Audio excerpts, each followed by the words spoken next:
Hello, welcome to the Monopath podcast. Today I'm speaking with Harry Jackson. Harry is one of those kinds of people who just seems to be able to pick up any skill. I've known him for quite some time now, first and foremost as a drummer. And I think most people who are listening to the podcast will probably know him in the same way, and they may identify him as a drummer more than anything else. But he's somewhat qualified to speak about other instruments that he also plays. I think he was a little unfair on himself or self-deprecating when it came to his actual ability on those instruments. But I think that's part of Harry's charm. So there is a lot of conversation about that polymath-like quality to pick up different skills and what it is that makes a person that way, which has some relation to boredom and how to apply that feeling of boredom to your creative endeavours. I actually identify with some of this more deeply than I would other things. I am the sort of person who also gets bored pretty quickly, and I like to pick up new skills and try new things, which is why I seem to do so much. I certainly feel as if that's the case. Outside of boredom and the creative process there, we do deal with some specifics. Harry mentioned some of the bands that he's worked in the past and how he approaches writing drum parts for that, as well as what he hears when he's writing those drum parts and how he separates melody from rhythm. And that may be what makes this conversation distinct from others that I've had publicly so far. That isn't to say that we completely obsess about rhythm or completely remove ourselves from melody. In fact, we probably spend the large majority of the conversation discussing writer's block and the ways that one can sideline theirs. One last thing, if you want to support the podcast, you can do that by visiting the website. There's a tab at the top of the page for support. You can financially help, although you don't have to. That's not too important to me right now. I'm doing this for me. It's a pure indulgence, philosophically and creatively, I would say. That being said, the support is still helpful. And sharing it to people who you think might gain something from listening to these conversations, well, that's just the kind thing to do. Not just for me, but for them. So if it seems like somebody you know might benefit from hearing this, then you know what to do. Anyway, let's get to it. Harry, welcome to the podcast. Hello, thanks for having me. I wanted to speak to you in particular because of your polymath-like ability to pick up any instrument and any skill quite rapidly. I suppose for me, that's how I have always felt. I am a bit of a jack of all trades. I can pick up most things and I can get all right at them fairly quickly. Like my own standard is always that I could be a lot better and I'm not very good at them. But I always feel as if, okay, piano, I can figure out the basics of that and do that, and then so on and so forth. And it just really, I apply that to practically everything. And I like the idea of being quite diverse and having my hand in a lot of places. And I really wanted to speak to you as somebody who I thought was maybe like-minded in that. Do you think that's a fair description? I always have trouble trying to, put words to it, but to be honest, the whole reason that I play the instruments that I do is honestly too much free time, you know. So when I first started playing music, I think first thing I played was the piano. My parents got this little Casio keyboard. I just started fiddling around on it, and then I kind of realized, oh well, if I play this note, this sounds cool, and then if I play this note afterwards, that sounds cool as well, and just kind of got this sort of weird, contorted idea of what music theory was. But it wasn't until years later that I actually started understanding what it was I was doing, as you know, as an art form or whatever you'd call it. But yeah, taking up instruments is a weird thing. I think there's a big cloud of people think there's this almost entry exam. You know, there's a barrier to entry almost, and I think the whole thing with any kind of art form is just keep nailing it, keep practicing. I don't think there's any real secret to it, other than head down, keep doing it until you feel kind of comfortable with it. Yeah. Do you ever feel like you have a particular eagerness to try new things that might be different to other people? How so? Well, in the sense that I've mostly spoken to people on here, or a few people so far, who've identified as being one instrumentalist or another. So maybe they're a guitarist and then they happen to do all these other things, or maybe they don't do any other things, but they focus on the one thing, and they would describe themselves in some cases as like, well, that's just kind of who I am. Like I'm a guitar player. Would you say that you identify particularly with any one instrument, or would you say that you've got some kind of proclivity to look for some other way of expressing yourself through something else? It's a tricky one. I suppose with you always go for your primary instrument, don't you? So for me, that's drums, because that's where I jump. Like you said when we were talking earlier, like I jump around a lot of bands, primarily on drums. Well, exclusively actually. And so that's the thing I feel most comfortable with, rhythm, stuff like that. But yeah, I suppose there is definitely an eagerness to try different things. I mean, I'm always looking for these wacky new things to try, inside and outside of music, really. I guess I just get bored really quick, you know.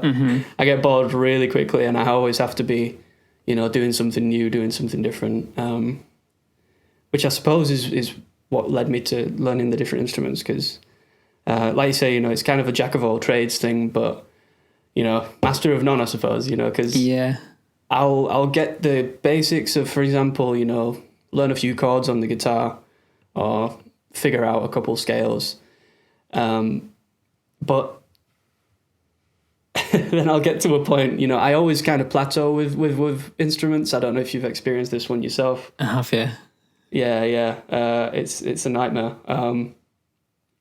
And once I reach that plateau, I'm normally kind of like, gonna learn something else now, you know. So it's not like I consider I don't think I've ever really got to a point where anything past kind of intermediate with an instrument, you know. I wouldn't say there's kind of a specific mastery of any sort of thing in there, you know. There's a few things there that I would like to point out at some point. But before I do, maybe you should just tell the audience about what instruments you do play. Sure. Like I said, my primary instrument's drums. I play in a few bands here and there. I play piano, and I also play guitar. I've started learning bass recently as well. It's really fun.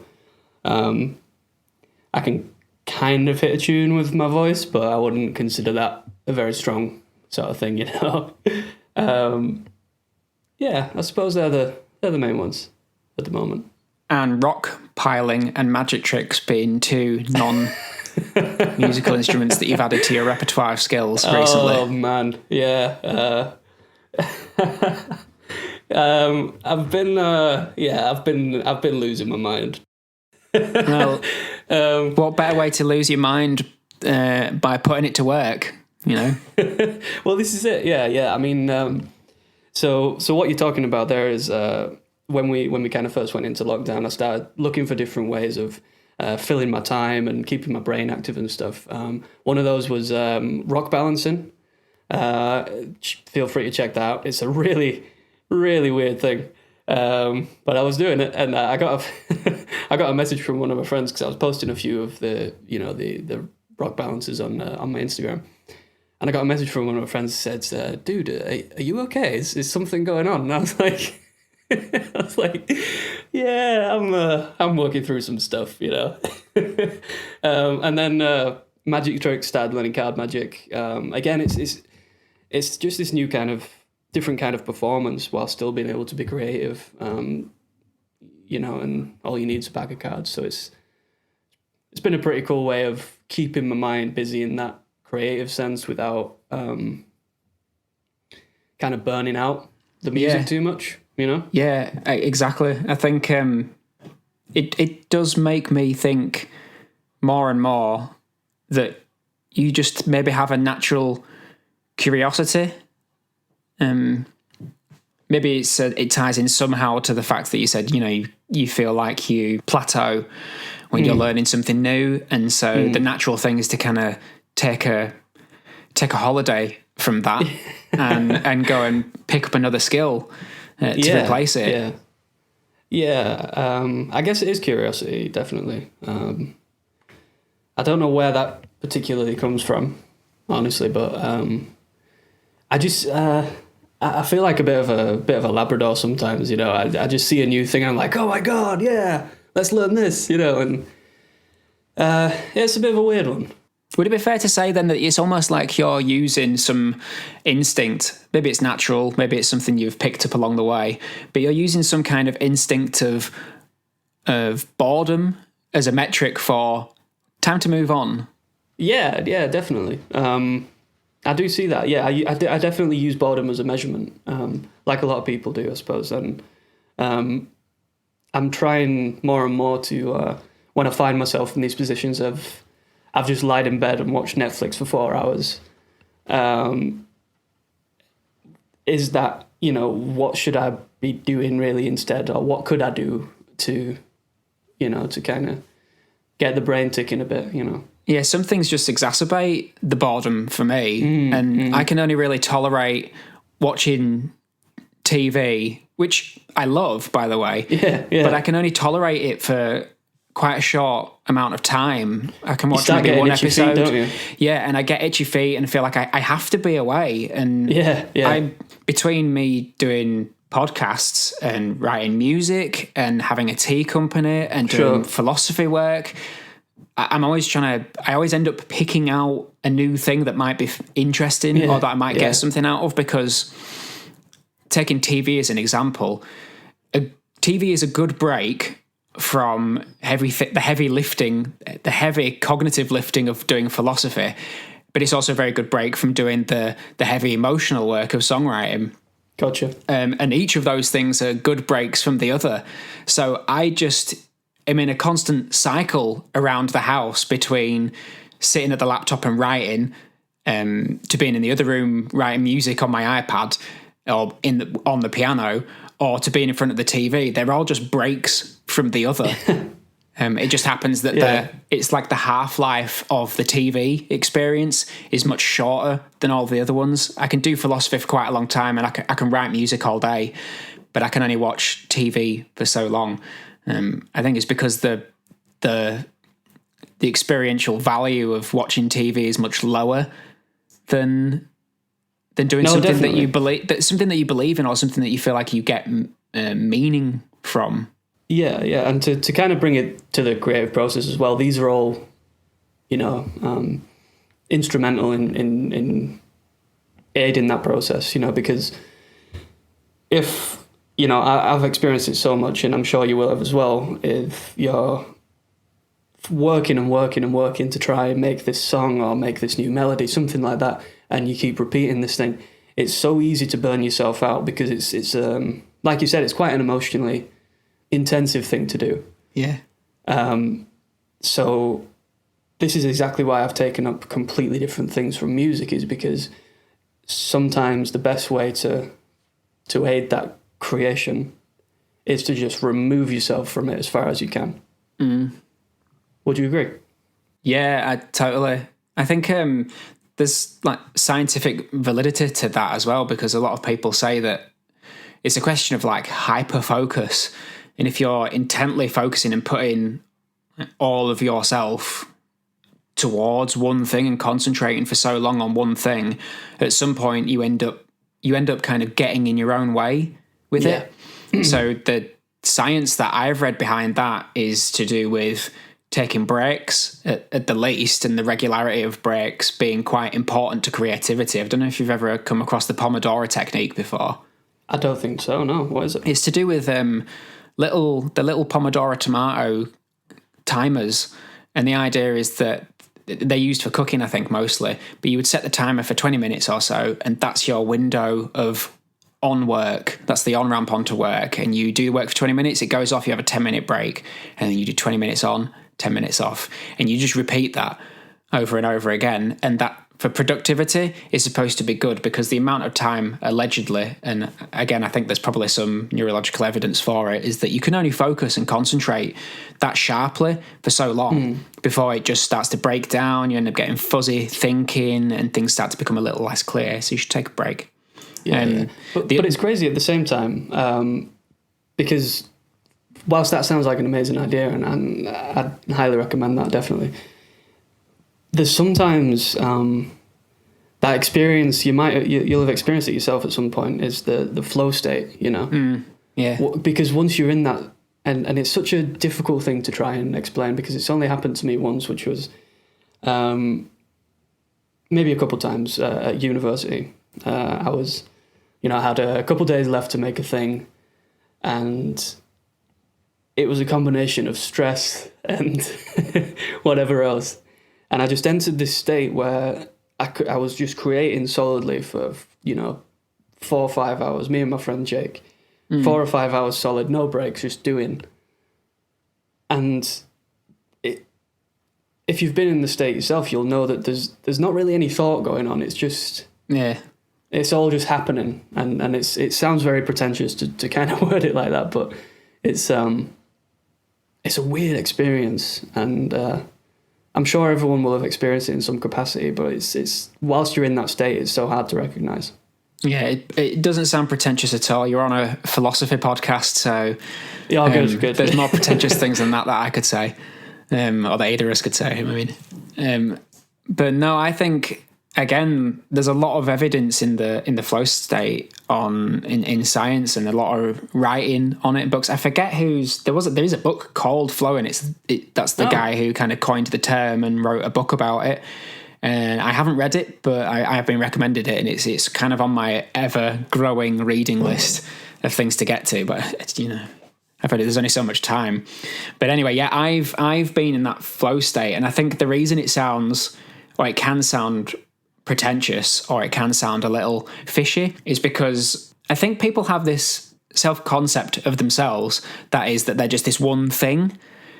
I don't really think like that. I think it's more modular. And there's almost, I think of things like the emotions as one thing, and your ability to think as another, and then all these other things in between those, kind of like disposition and your condition and all these other things anyway. And so when you're in a flow state, I just think that means that each of those levels of a person are all aimed in the same direction. They're all going at the same thing. And so you aren't distracted because you are purely focused, because you're ticking off all of the boxes that you need to be focused. And I think the reason you lose focus and you find it hard, anybody would find it hard to maintain a flow state, is because, let's say, one of those levels is responding to stimuli outside of what it is you want to focus on. So you might be intent on thinking about something, but if you're hungry, you're elsewhere. So I tend to try and think of it like that, which is when I record a podcast, which is what I'm doing now, I prepare so much.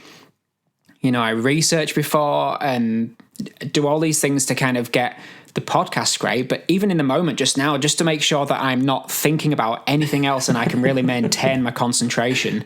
I've got everything I need around me. and I've not overeaten, I've not overdrank, but I've got some like green tea next to me as well to kind of stay sharp. But I'm just making sure that all of those boxes are ticked so that I can give you the attention that, well, you and I deserve. Absolutely, yeah. And I to go back a bit, I liked your use of the word modular as well with regard to different aspects of the kind of personality that we implement into, anything. It's that whole thing of if you've ever had the experience of being in some kind of social situation and you notice how your demeanor kind of changes between group to group, right? Yeah, it's that whole thing because you're modulating in that way. It's a really cool way of putting it. Yeah. You mentioned that when you're around other people, you kind of almost, it's like there's a gravity from them that pulls some other part of you towards them. Yeah. At the expense of others. So if you're around somebody who is a comedian or is just really funny, I don't know about you, but I find myself more inclined to laugh. Of course, yeah. But I'll also I probably would unwillingly try to be more funny as well. And I'd probably embrace the conversation as a more humorous one than I would as I am now, like where I've got my philosopher's hat on at the moment. And so I'm thinking about it in terms of philosophy instead. Sure. Different kinds of things though. With art, and this is kind of the aspect of it I'd really be interested to know what you think about it, is how do you think that relates to the art that a person produces? Like to what degree is that also shared? In what sense, sorry? It's not a particularly easy question. I suppose the easier way of asking it is probably just to say, when you look at a piece of art or when you listen to some music, how much of you goes into that music? Okay. It does vary, doesn't it? Because if we break it down to more of the, the more rudimentary thing is you listen to happy music when you're happy, you listen to sad music when you're sad. That's like the most core thing, right? That's something that pretty much everybody does. When you start to put yourself into the music or the art in perhaps a creation point of view, right? It all depends on the part of you want people to see, I suppose. So, for example, I guess to bring it back to the kind of stuff I do, I make a load of different stuff. I try to keep, as I mentioned before, I get bored quick, so I try to, make as much new stuff as I can. And one of the ways I do this is by doing loads of different genres of music, electronic, different genres of guitar music, whatever. And I always think before I start this song, what emotion or what part of me do I want to spill into this song, right? And let's approach that from another angle instead. Can you think of an example maybe of one of the bands that you write for now or have done in the past where you've had to, where you can think of what you've put into it, what have you added to it that a different drummer, say? Okay. Yeah. I guess the biggest band that allowed me to put parts of myself into it was a band I was in a few years ago called Keeper, and we were all teenagers at this point. We were all about as angsty as you can get, So we were playing this really, we called it like progressive hardcore music, loads of time signatures, just sounded disjointed and crazy, and it was really fun. But within that, I felt like I really allowed that angst and those feelings of I was going through a real tough time when I joined that band, so there was a lot of trauma that I was dealing with, a lot of emotional baggage that I had, and before the band I had no way of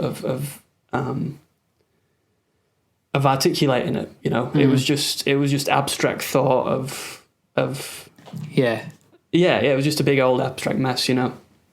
So when I joined that band and I had this output in the form of treating the drums less of just a timekeeper and more of an individual element of the band, right? So I had this freedom of messing around with different rhythms and textures and everything. That allowed me to channel into it this, I want to call it aggression without sounding aggressive, right? No, so, yeah, that's fair. That's fair. Yeah, because it was an anger that I was getting out of me. It was like a, you know, like a frustration. Yeah, absolutely a frustration. Yeah, and I think that is core to a lot of you know, that whole passion that you hear in music is from that frustration or from that unease for whatever reason, right? So for me, that frustration was all the stuff that was going on that I didn't know how to deal with, that was all coming out in this kind of cacophony of loud sounds. And, you know, sometimes it can be a healthy output, sometimes it can also not be quite so healthy. Did you find that was the case then in that band at any point? In the latter end of it definitely was quite unhealthy for me, because it became somewhat of a, you know, anyone that's been in a band who's performed will know the feeling of kind of being addicted to the shows and to the performing, right? It became an addiction almost in, I kind of lost sight of what was the thing I was performing for, right? So it became almost more egoic, and it was almost, I was performing for myself. Yeah, so like congratulatory, you know? I suppose. Yeah, definitely. I get you. I've been there. It became quite an unhealthy thing, and I was using that performance as quite an unhealthy habit. Yeah, it must be really difficult as well, because behind a lot of these things, I think a lot of people write music. Maybe a lot of people write even their best music when they're of a certain age, and when the emotions are rawer, and it's harder to put those emotions into words and to explain them and kind of bring them up into the logical mind. And so one way of expressing them instead is just simply by doing art. And so I loved Keeper, and I always thought it sounded frustrated and fairly despairing in a way as well. Yeah. Because it always sounded like it was a struggle between a person with themselves. Like they're extremely emotional and they don't know how to say it. Yeah. That's what it always sounded like to me. And that's kind of what I liked. Yeah. Yeah, that's what it was. We were all going through, individually, we were going through, you know, really rough stuff. And we all had this shared feeling of, like you said, frustration and despair that we, you know, I mean, it sounds, you know, kind of melodramatic now, but it was something at the time that was really important to us, that we really needed, we needed to get out, and it ended up being pretty good. Yeah, pretty good. I do think the emotions are more like a hot stove than, you know, being able to, when you're respectively emotionless in that you have less of them, it doesn't feel so heated and abrasive maybe and dangerous. It's quite volatile, you know, and it's that's why I say the emotions are hot, and like thinking is quite cold. So now the fact that you're able to kind of, it might be self-explanatory then why you are no longer in that band, because it's as if those emotions have been dealt with. It came to a logical kind of conclusion, yeah. We all started growing out of, we started dealing with our stuff in different ways, and we found different outlets of, you know, and we naturally just kind of fell away from the overly aggressive, super loud kind of, you know, kind of thing, and moved away. Like the next band I was in after that was the polar opposite. It was a band called Celestial Green, and that was as far removed from progressive hardcore as you can get, right? It was quite jangly, wasn't it? Yeah, jangly, mellow, all smiles kind of music, you know. So it was very weird difference. Yeah. I think it's good though, because you're right. It does naturally taper out. I had an old music tutor. He's passed away now. It was a brilliant guy, and he used to say that at music college, he used to say that the first diploma students who who were beneath me at the time, I was on my ND, and he said that the first diploma students used all the distortion up to explain the same phenomenon. He said the quotas, all the distortion's being used up by the first diploma students, so none of the higher national diploma students have any left. Yeah, they've just got all the clean. absolutely. They've got all the clean instruments instead. That's all that's left now. It's true. It's totally true. It's nailed it. Yeah. Absolutely. It's such a good observation as well, because I mean, I'm sure everybody can be sympathetic to that, or to having witnessed that. You know, seeing a band that you like who are younger gradually just softening and the edges being smoothened. Everybody's seen it. I've done that when I was younger. All of my bands were really, they were rock. It was quite heavy rock at parts as well. It was never metal. It was never anything like that. Although I did listen to that. It was a little softer than that. It was still quite melodic, but it was distorted guitars. It was kind of wall of sound record. And just over the years, compared to what I put out publicly now, it's all me on the piano or electronic. It's electronic, kind of weird, jerky pop music now. I never would have thought it got there, but I've always tried to be very conscious of keeping that edge and not smoothing it too much. Is that something you try to do then with bands that you've joined since Celestial Green? Well, one of the things I used to have trouble with was letting go of that edge. You know, you saying, you know, you like to keep hold of a bit of the edge in your music in whatever form that is.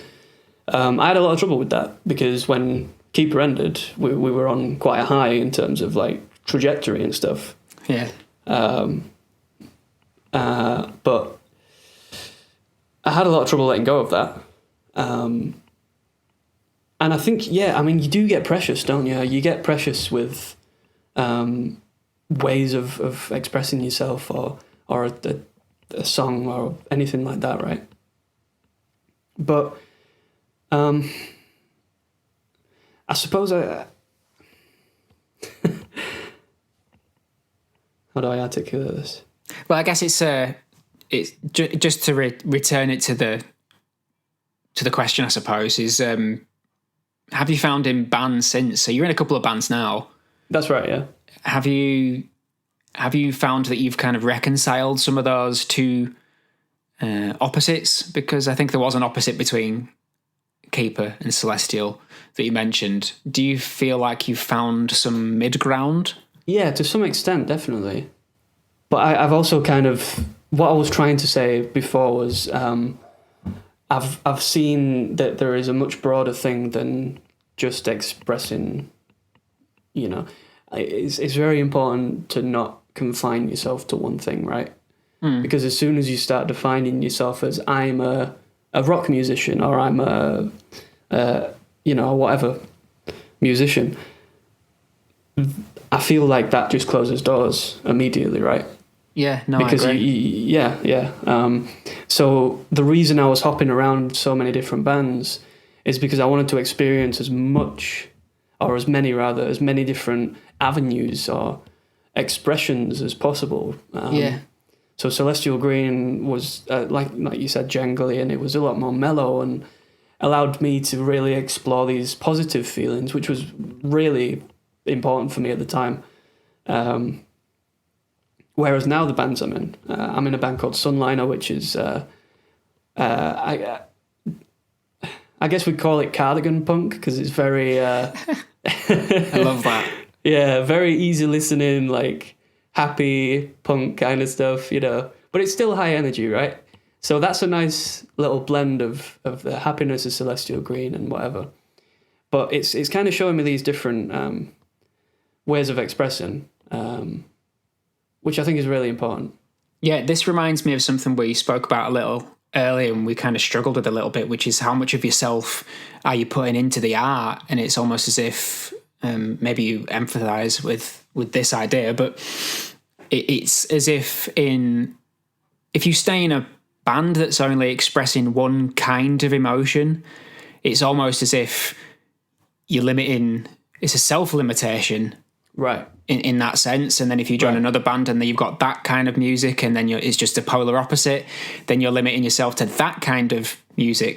I agree, and I think as well it can go the opposite way. I think you can give too much of yourself to, like you say, if you're playing one kind of thing, like the problem that happened, back to Keeper, is I was putting too much of my aggression and my frustration into this, and it exhausted me, until all I was feeling was frustration, and I was thriving off this kind of egotistic, how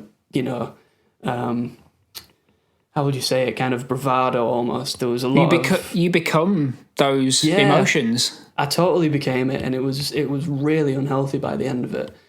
Obviously, I don't for a minute regret being in that band. It was amazing. It set me up for some amazing things. But I did see in retrospect how unhealthy it did become, and I think it's really important to kind of check yourself, with situations like that, because it's hard to notice where you are when you're in it. Totally, I couldn't agree more. I think there's a thing there as well to do with defining genre, and I've always found that quite difficult in whatever band I've been, because you are the subjective art, writer, you're the author of your art, I suppose. And so I always found that an obstacle to making an objective claim about what genre I'm writing in. So I was always reluctant to just say, well, it's not just rock music, because it feels like this and it feels like that. And I was kind of signaling that, okay, I'm expressing a different kind of emotion, really, or a different concept to what I think other people are. And that may or may not have been correct, but that's not really the point. Whereas now I still have that same struggle of being able to pigeonhole myself and explain to other people what music I write. And so loosely I just say it's alternative pop, which doesn't really mean anything. No. It just means, okay, it's probably poppy, but it's not the same as music I would listen to on Radio 1. I mean, we're getting to this really weird post-genre kind of thing, aren't we? Because now whenever I hear a band try to describe themselves, it's like, well, we're kind of indie rocky, alternative, avant-garde, and it's like all these different things, and it's weird now. It's hard to distill it down to a couple of words. I really liked what you said about Cardigan or punk. I think that's beautiful because I know exactly what you mean in just two words. I know exactly what you mean, and that's beauty. I think that's nice and concise. It's really succinct. I love that sort of stuff. But I do find it. I think everybody finds it hard, and the thing with identifying with emotions and then trying to say what genre you are is when, for a lot of people, they think their genre is the same as the emotions, and I don't know if that's always. I think that can be a restriction that, like you said, is ultimately can be quite dangerous because it closes the door to different emotions. So I think it's the broader the genre, usually the better. I don't think it needs to be a precise statement. No, definitely. Yeah. I got told the other day, I wish I could remember, I wrote it down somewhere, and it was such a great way of describing the music that I've been writing. In fact, my fiance told me this, and she said it was like hot rock. And I was like, I like that. Hot rock.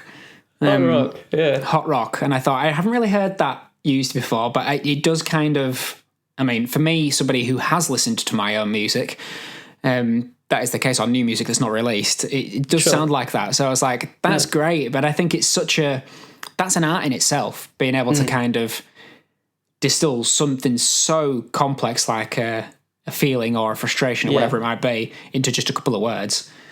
It's crazy, yeah. Okay, let's move on from that. There was a couple of things that I think we skipped past just for the sake of fluency of conversation that I would like to go back to. one of those things was writer's block. We were talking about boredom and using that as a measurement for those things. But I think it'd be quite helpful maybe to just be more precise about it. And so maybe you could tell us a bit about having writer's block, if presuming you have, and like how do you find your way out of that? What I've found from writer's block is that writer's block, for me anyway, any kind of creative block comes from something that's not been addressed. So, for example, I often find I'm having this block when if I'm anxious or if there's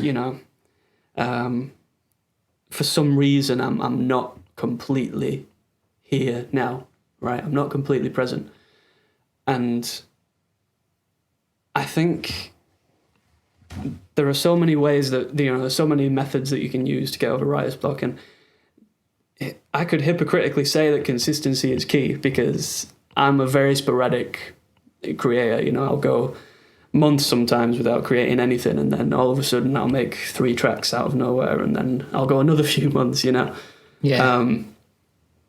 But I suppose when you're dealing with writer's block, it's because there is definitely something there that needs addressing, and it might not necessarily be related to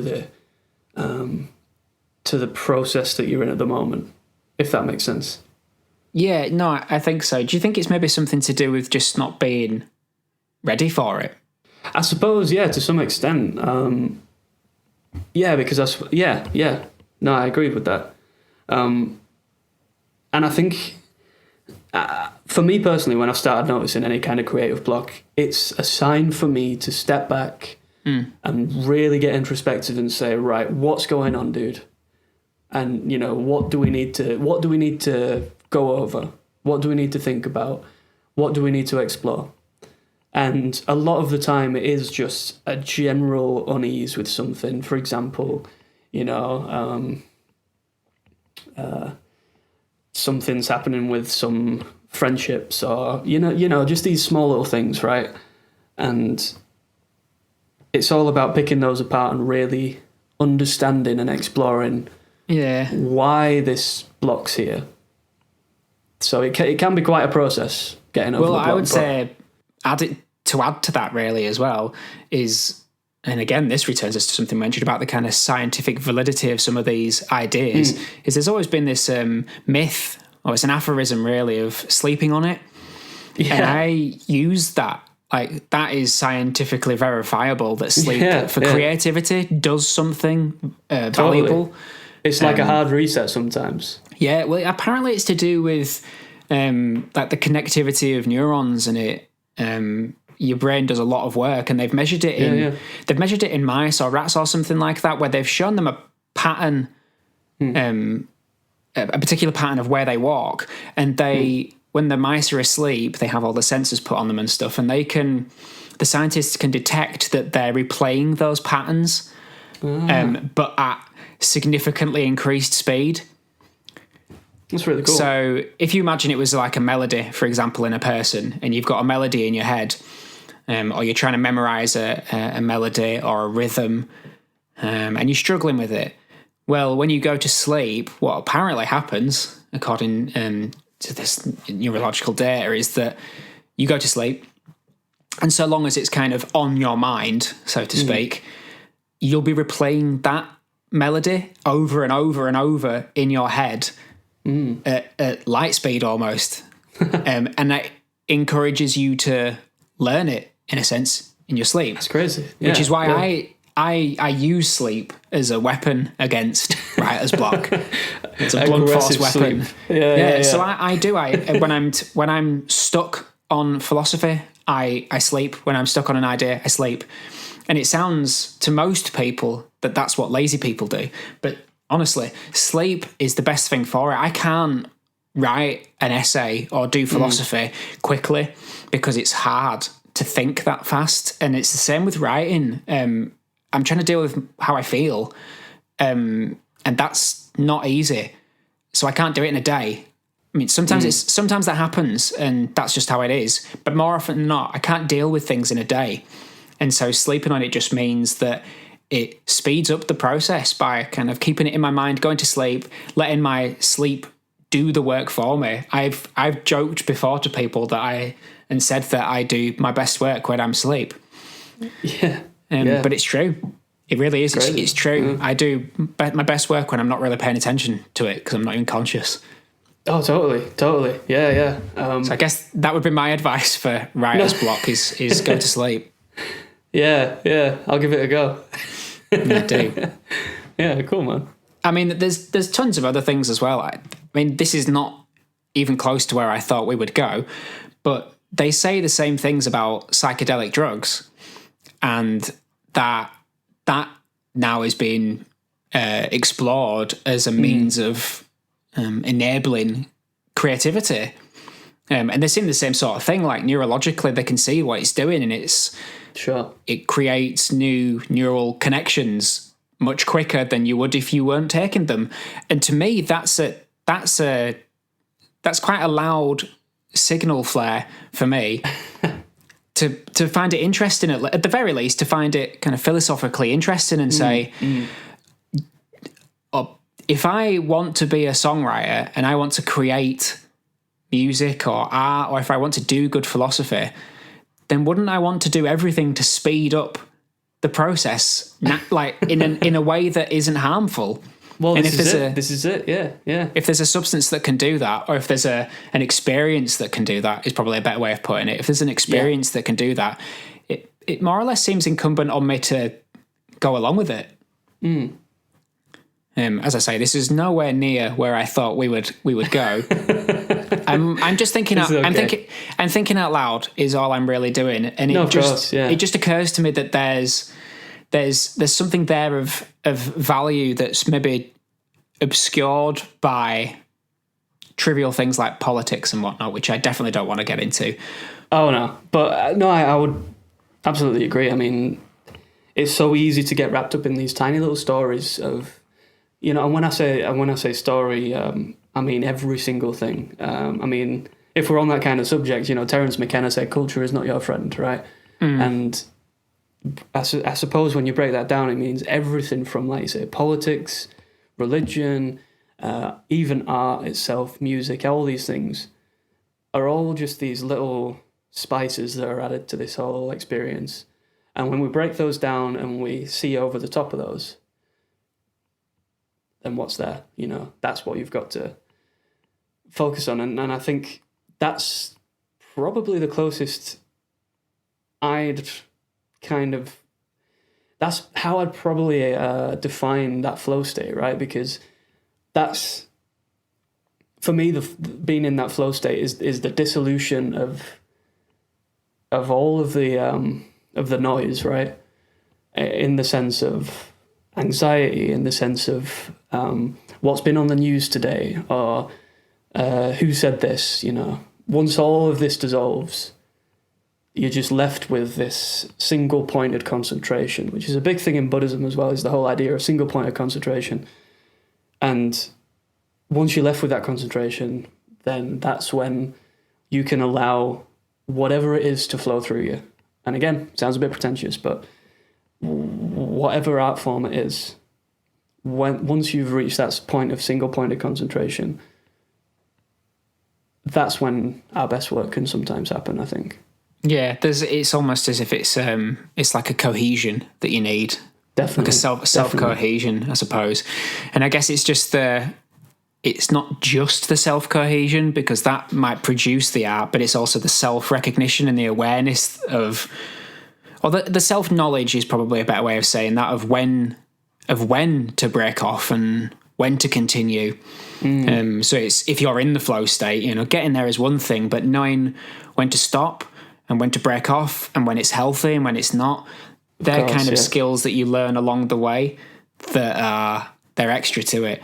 This is all, it's super interesting to me anyway. I mean, this is a podcast about creativity and trying to define it and trying to explore a little more abstractly, I suppose, what the process is. So I haven't really thought or given it too much direct attention about, what sort of ways can I really encourage the best creativity the best of me as a creative person. Although I would, I don't think either of us are saying to everybody, "Hey, go out and take some drugs." What we're saying, I think what we're saying is that there's a degree of interest there that is being explored, and I find that quite endearing. Yeah, definitely. In any case, let's move on. Is there anything that you'd like to talk about? We've been going at it for a little under an hour at this point, but is there anything that you in particular you'd like to mention about what the work that you're doing right at the moment? I know we kind of loosely mentioned some of the bands that you're in at the moment, but now is the opportunity to self-promote them. Ooh, I've not got a great deal of releases going on at the moment. Like I say, I'm working with a band called Sunliner at the moment. If you want to check those out, we've just released some new tunes. I also work with another band called Repel.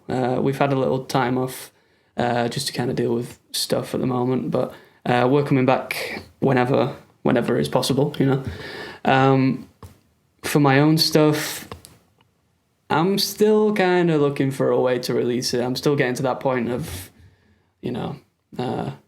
just doing it, right? Just getting it out into the world.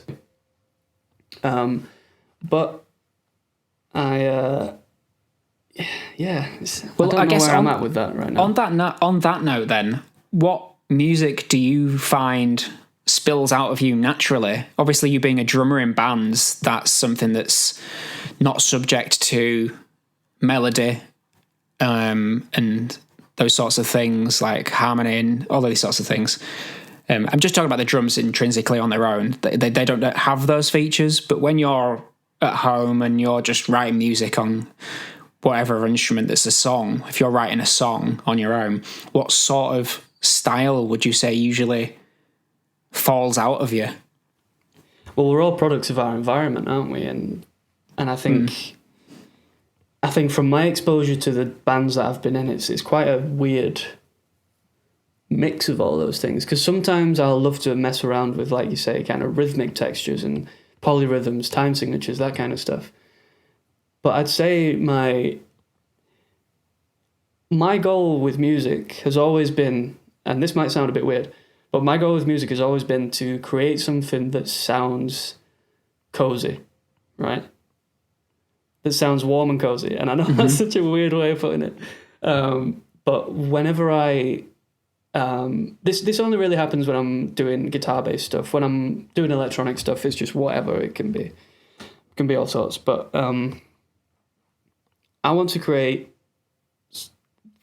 When I think of creating music, I always have this picture in my head of a log cabin in the middle of the woods, being sat inside with a fire going and a warm cup of coffee. And I know that sounds really weird. No, not at all. But when you think of that situation, right, being out in somewhere really cozy and natural and earthy, I want to make that feeling that you get into something that you can listen to. Yeah, I think it's probably safe to say that in Keeper you failed. Yeah, maybe back to the drawing board on that one.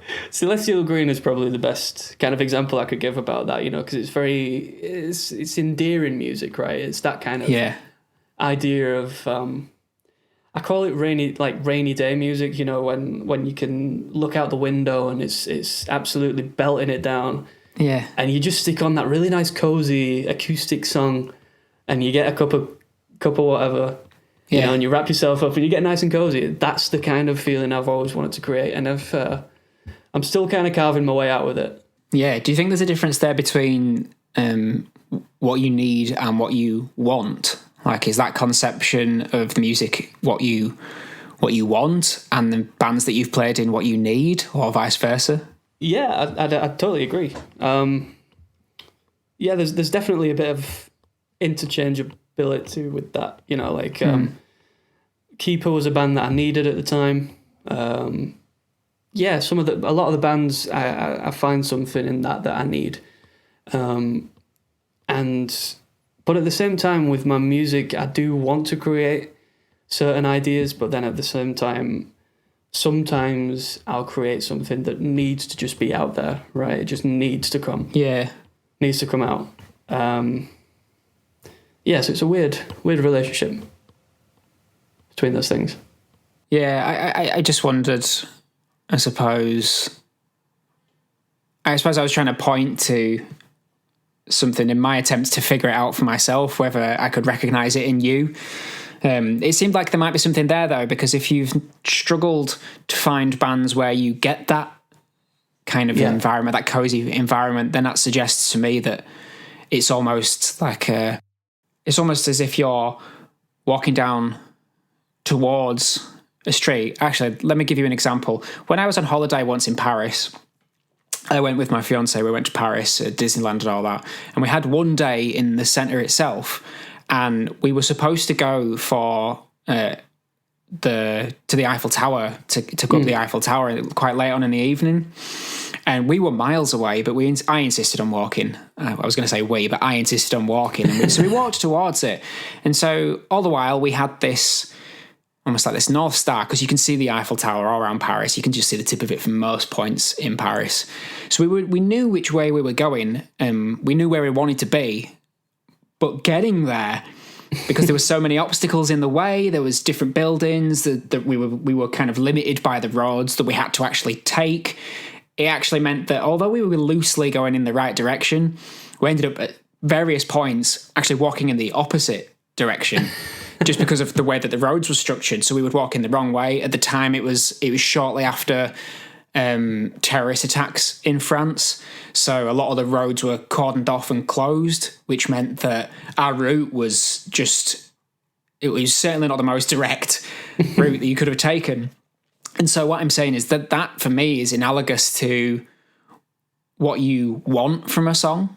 And for you is that kind of cozy feeling, that being the Eiffel Tower for me as I'm walking towards it, and what you need, which is where the route takes you. Does that seem kind of fair? No, totally, yeah.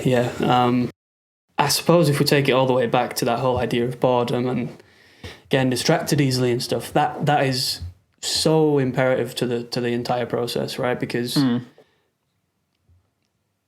within, I think it's all a journey, isn't it? The whole thing is a journey,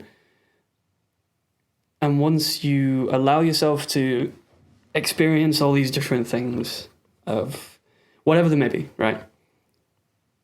You can then bring yourself back to the thing that you need, or thing that you want, rather, not the thing. Yeah, it's like, I think it's like you're like you're saying, it's knowing what you want is one thing, and that's what you're working towards. And I think if you kind of get the creative process right, then you're more likely to get to it through what you need. Yeah, I suppose if we take it back to the whole idea of the, like you saw the Eiffel Tower, it's kind of, it reminds me of that whole idea of seeing the summit but not seeing the mountain kind of thing. Yeah. So it's that whole idea of, I want to be here, I want to be at this point right now. But you never really, and this is something I'm starting to learn now, is you need to really think about every step. Not necessarily think about it, but just allow yourself to go through the process of each step instead of hyper-focusing, like you said, on the point you want to be at. Because you're just going to stumble over yourself, because you're not looking at where you need to be going. Yeah, it's very hard to climb up a mountain without taking a single step forward. Exactly. So, the analogy I like the analogy there. Okay, I have one last question. Doesn't really directly tie into anything that we were talking about, and then maybe we can wrap this up. I have asked a few people on other podcasts about what they hear when they hear music, or what they see when they have an idea. To give you some context there, when I write music, I know that something is right because it feels right, but also because there's a feeling of a colour for me. There always has been. You have synesthesia, don't you?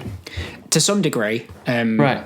I think much less than a lot of people do, but there's definitely a sense of songs having a colour for me that's always been there, and I just assumed everybody else did too, but they don't. Unfortunately not, no. I've heard other people have shape in the same kind of way, and certain songs feel square or triangular or whatever it might be, or a little more complex than that. But colour is always my overriding consideration for whether a song is right. If I'm writing something that feels one colour and all of a sudden it seems to stray way beyond that or go something almost opposite to it, then I know it's not right. And so when I'm suggesting chords, for example, if I'm writing a song in red and then a yellow chord comes along, I know it's not right. It's just not right. And that's how that's so wild to me to hear that. That's well, and I would imagine what is wild to you, how you naturally think is probably going to sound wild to me. So the question is, like, what are you hearing as a drummer, I suppose? Like, what are you hearing? Is the rhythm distinct, or does it fold out, or what's going on? As a drummer specifically? I suppose, take it where you like. As a drummer, as a songwriter? Well, I guess as a drummer, and I think this is the case with most drummers, is I've never really had to give it much thought, to be honest, because I'd normally just do it, right? But few have. Yeah. But I suppose if I was to pick it apart, I create a beat, or a beat rather, starts forming in my head when I hear the tiny little accents and, for example, if we just go to the main thing that a drummer would go off would be something like the strumming pattern of either the bass guitar or the rhythm guitar, right? You hear that strumming pattern, but then I also tie that in with the slight inflections on the vocals and what words does the vocalist want to emphasize, and it's just an amalgamation of all those little things, right? Those little accents from the guitars, and it's kind of writing a drum part is kind of zooming into each different part of the song, each different element, and then zooming right back out and looking at the whole scope of it and saying, right, what can I fit into that? Yeah. Does that make sense? Yeah, no, it does. Do you feel like you preconceive the idea before you play it, or does it just happen? Sometimes I go in with a general idea. Like, for example, if I know that the song is going to be a punk song, I know that there's going to be some some kind of stereotypical beats that you play there, right? Mm-hmm. But I do kind of leave it open to listening through the song and really just picking apart, like I say, each small little bit of that. Is there something maybe that you've written recently in one of the current bands, or even in one of the older bands, that you can recall the writing process of and kind of talk us through what happened? Yeah, it's a really weird one to kind of recall, because I suppose whilst you're in it, you don't give it, like I say, you don't really give it any thought. It's just you just do it, right? It's just a process. But I suppose if I was to take it back to, again, I'll bring it back to Keeper, because I feel like that's the band where I had probably the most influence for the drums, right? Yeah, okay. Because we all wrote our individual parts. It wasn't just like timekeeping, right? Yeah. So for that, it would normally be a process of Danny, our guitarist, would show me a small riff, and he'd play all these notes, and I'd sometimes a little thing that I'd do is, and I'd still do this now with my beat making, is I'll listen to different pitches of the notes, right? So if let's say, for example, Danny plays a riff and he plays a couple high notes, a couple low notes, some in the middle.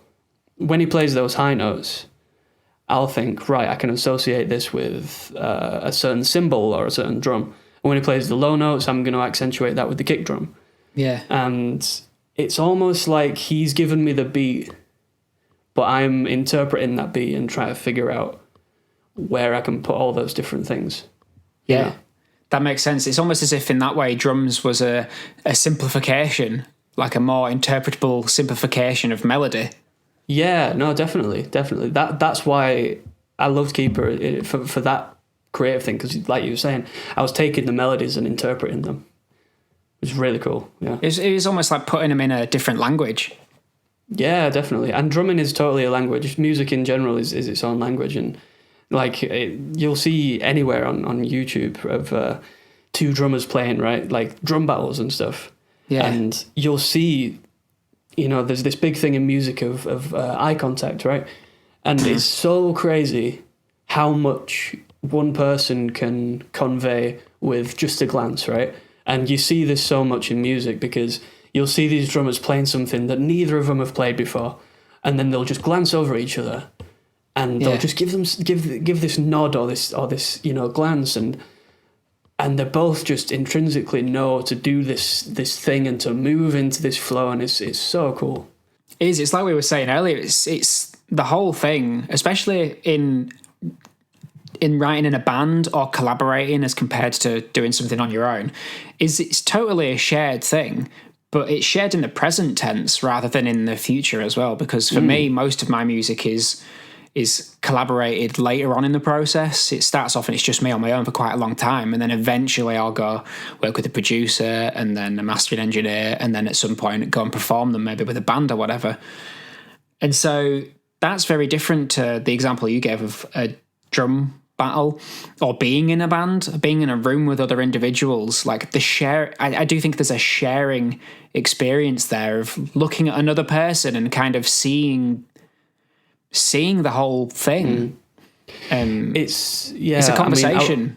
It is a conversation. I wish I could, for somebody who doesn't consider themselves a musician, I wish I could, I wish they could experience that, or I wish I could articulate properly what that experience is like, because anyone who's played in a band will know that feeling of locking in, like you say, with another person, and it creates this really weird, it's almost psychic sometimes. It's so strange.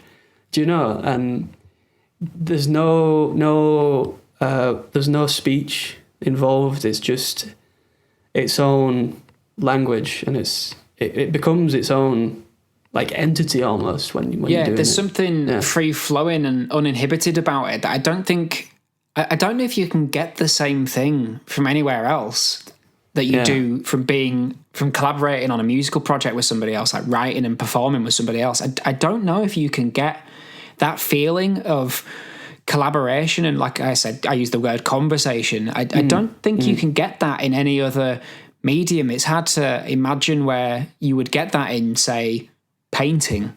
Sure, yeah. Well, it's interesting that you say the whole idea of collaboration. There was actually now this is a bit dweeby, but there was a study done by Northwestern University in Chicago, and it went over a few years, and it was essentially trying to see how music in the community could influence or improve children's ability to process speech, their auditory processing skills, and the reading as well. So the basic thing of this study is they took children from impoverished backgrounds who are normally exposed to higher ambient noise, traffic or, just noise generally. Like pollution, noise pollution, I suppose. Yeah, exactly. Sound. Yeah. And it had been shown that higher ambient noise had been linked to an increased risk of dropping out of school or affecting their general auditory processing skills, so abilities to listen, that kind of stuff.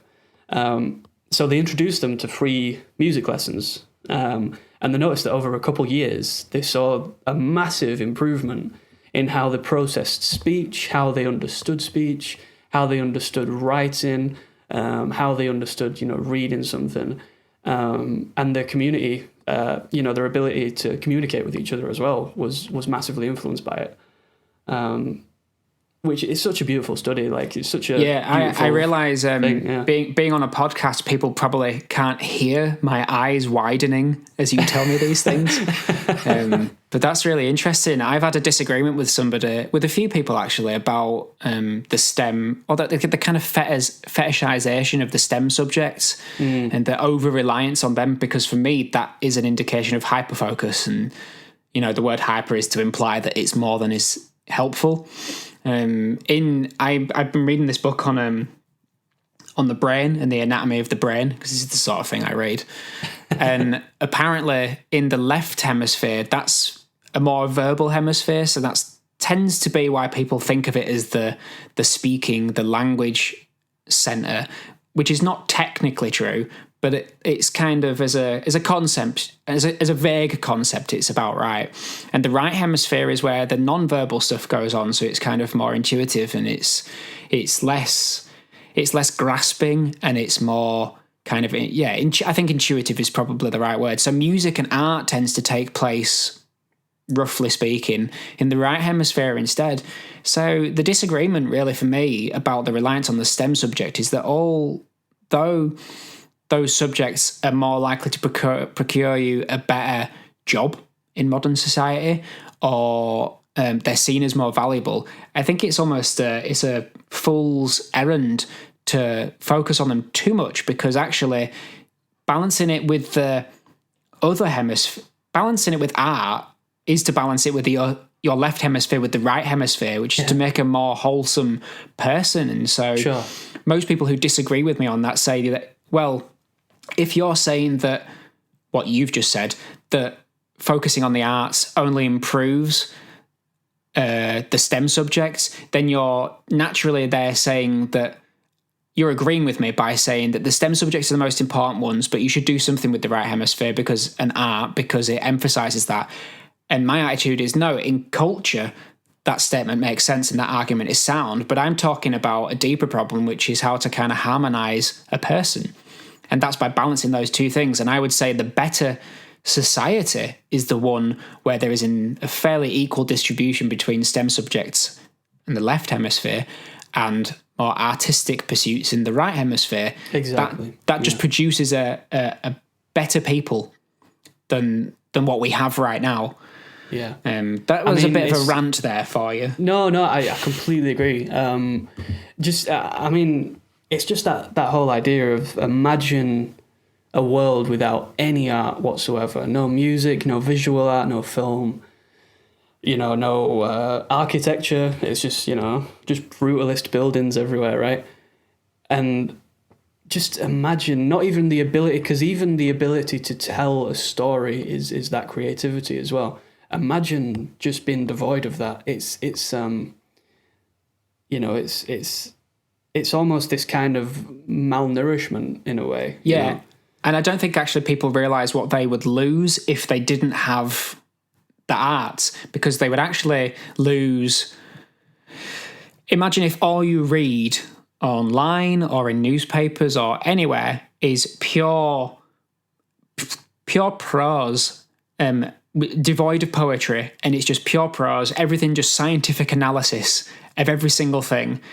Imagine driving down the street and every single building had paid no attention to aesthetics and was purely there functionally. So it was just a square, just something you live in. If that is your environment, you wouldn't care about having a garden and planting flowers in it and tailoring that to make it look beautiful, because why would you?